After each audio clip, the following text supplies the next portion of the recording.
This isn't the type of video I'd usually make, but I think given recent circumstances, it's important to share my story. In August of 2019, Alex approached me in a nightclub and kissed me on the cheek without consent. He proceeded to coerce me into the toilets, and he touched me here and here. He followed all of this by looking me deep into the eyes and calling me a racial slur. I did a DNA test recently and discovered that I am in fact 0.7% African. I believe that Alex knew this because of his connections as an internet celebrity, and therefore because of his own prejudice, he decided to insult me on that basis. Well, I think he called me a racial slur at least. I can't be too sure though, because Alex is quite hard to understand. I don't know if you've noticed. But it seems as though at some point in Alex's life, he's actually decided to take honey directly from the source and stick his tongue right into a bee's hive. The opening of this video was, of course, a joke. I just wanted to get you cancel culture girlies all in here. Do you know what I mean? Because you love it, don't you? Come on, you love it. You love the allegation. I don't love it. I'm just supporting victims. You love it. You're on Twitter. You love it. You get the buzz off it. You can do both. You support victims, but you do. You get the buzz off it. Don't tell me you don't. So I just thought I'd lure you in, get the views up. And listen, you can't be mad at me. Because you are like an Atlas moth to a hallway light when it comes to allegations. Don't worry though, I've not completely tricked you. You see, I actually knew Alex personally, right? So although he might not have tried to have his way with my petite body as such, he winked at me a few times. But, you know, he didn't specifically try and shove it in.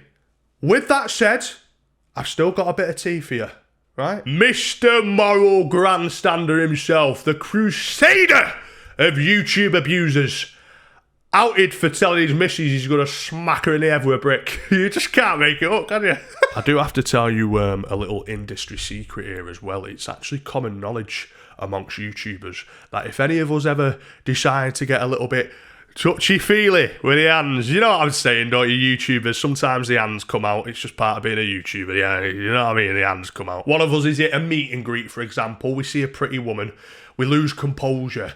Right, we go, hey, come here, let Mr. YouTuber see what's getting said. Well, we always knew that if we ever did that, it was 5 foot 2 inches off the ground, 7 stone wet through Eugene Cooney type build, I'm sausage, who we'd have on our backs. You knew not to commit any crimes against women if Alex was scurrying around in the bushes, which he often would do, typically to seek out discarded berries, as he's a forest troll. Alex had such a raging femboy boner for outing abusers that he'd out people who weren't even abusers. You had YouTubers who were actual virgins. They hadn't left their bedrooms in 6 months and the house as a whole in 3 years. And then they'd wake up one morning to Buck from the Ice Age, and he's made an entire dissertation on Twitter about how they've attacked a girl they've never even met. If you had an allegation against you, even if you'd never met the bird accusing you, you didn't even know her, right?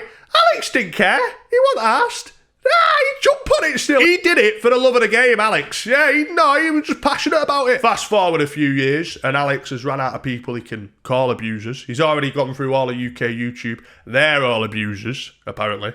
Right, so there's no more YouTubers left. So then he's gone a step further. He's gone and sat on his balcony in his high-rise in London and just looked down at the pavement, looked down at passers-by, and he's decided they're abusers. So he's shouting down, you're an abuser, with his tongue, you're an abuser. The passers-by have just carried on walking because they're looking up, trying to figure out whether that's a small, skinny Vietnamese boy or a rather large squirrel. So that didn't work. Then he's come downstairs to the reception in his apartment building. He's had a look at his concierge. He's noticed that this man is living and breathing, and that's all Alex needs. So now the concierge has a 50-page document pinned to Alex's Twitter account, calling him an abuser. The next morning, Alex has woken up and he's noticed a lollipop man helping some children over a crossing, and that can't be right.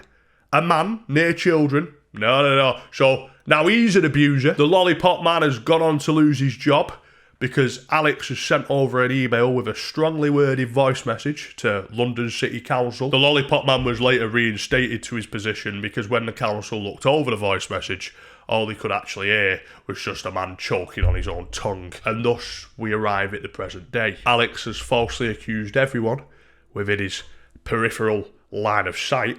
So the only thing left to do now is to become an abuser yourself. Come on! Just do the normal route, but a normal girlfriend. You're acting like I this is didn't all mean just it. me, and that's something you really need to fucking fix. I'm gonna fucking bash your fucking head against the wall with a brick if you don't shut the fuck up. I'm Alex's British missus is speaking to him in an American accent for some strange reason, and that has seemed to have triggered I'm Alex's sensory issues, and he's proceeded to stim like that Francis fella on TikTok when a class 600 train goes past. He's then told her, quite passionately, might I add, that he's going to smash her head into a wall with a brick. Now, I'm just trying to figure out how that'd work. Like, if you're smashing her head into a wall, what do you need the brick for? Surely the wall defeats the point of having a brick. It almost feels as if having a brick in your hand in this scenario would be counterintuitive, because now you've got one hand on her, one hand on the brick. Listen, I'm trailing off.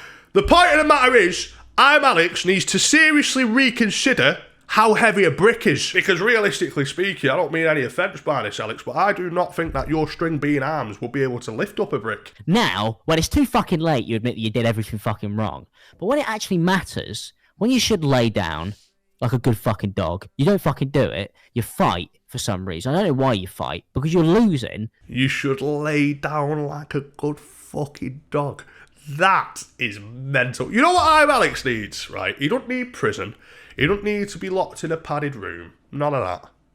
He needs himself a northern bird. What it is with these soft, pretty, southern TikTok women is they're very feminine. Do you know what I mean? The proper girly girls. So if you speak to them like that, they're going to curl up into a ball and cry. And then a little Lord of the Rings, J.K. Rowling, Hogwarts hobbit like Alex, he'll feel all powerful for 5 minutes, feeling as if he doesn't have the build of an animal that could comfortably live inside of a drain pipe. But I tell you what, you put him in a room with a bird from Manchester or a Scouser, yeah, and have him say that, watch what happens, he'll soon fucking learn. No, they're like a good fucking dog. What the fuck? Speak to me like that again? And of course, I'm Alex wouldn't speak to her like that again, because a single firm right hook to the lower part of his jaw from a woman from my neck of the woods, and I'm Alex would be fucking dead. I wanted to run off into the sunset with you. I was madly in love. But probably, you know, I had, oh fuck, my toe. Oh, Jesus Christ. Ow, fucking hell. Nah, he's just fucking came. I'm telling you now, he's just nutted. He's sending her a voice note, crying, begging for her back. And then he just goes out of the blue. Oh, nuts! Fuck off, Alex. You were definitely having a wank there. Talking about stubbing your toe. Did you fuck stub your toe? Stubbed your cock, more like. You think you can just fucking ignore them? Because, like, well, what's the worst that can happen? I don't know. Your boyfriend's a fucking famous internet celebrity and doesn't trust these people because he has to keep his circle small. Because you might not have anything to fucking lose, because your life might be down the fucking drain, but I still have quite a lot that I would like to fucking give. Your boyfriend's a famous internet celebrity. Yeah, I'm Alex, A-list internet star. I'm Alex is actually quite famous, but not for the reasons that I'm Alex thinks I'm Alex is famous. No. Alex thinks he's famous because of his YouTube subscriber count, or because he watches Jojo Siwa videos with his YouTube friends who are in the late 20s but don't show the face at all, because they're also a little bit on the stimmy side. I'm going to hit you with a brick! But no, none of that is where Alex actually gets his stardom from. It actually comes from the Nat Geographic camera crew that Alex isn't aware of, but they follow him around every day. They just film him, documenting how an actual meerkat has partially evolved to leave the African bush and start a YouTube career. Because he is, Alex, if you didn't know, he's part human, part rodent. He's actually quite a phenomenon. Right, joke's over. Serious time. I knew Alex on a personal level to some extent, and the Alex that I always knew always seemed to have very toxic dynamics with almost everyone around him. This isn't new information either. Everyone who knows Alex or knew him knew that Alex was the type of person who would throw all of his friends under the bus. That's not just something Keemstar says on Twitter every 17 seconds, like a bout of uncontrollable Tourette's. It's actually true. Everyone behind the scenes knows it. Alex is known for throwing his friends under the bus, for using people until he can no longer profit from them, and then he goes MIA and drops people and always has a new friendship group. This is so well known about Alex amongst like the YouTube community, amongst YouTubers, that people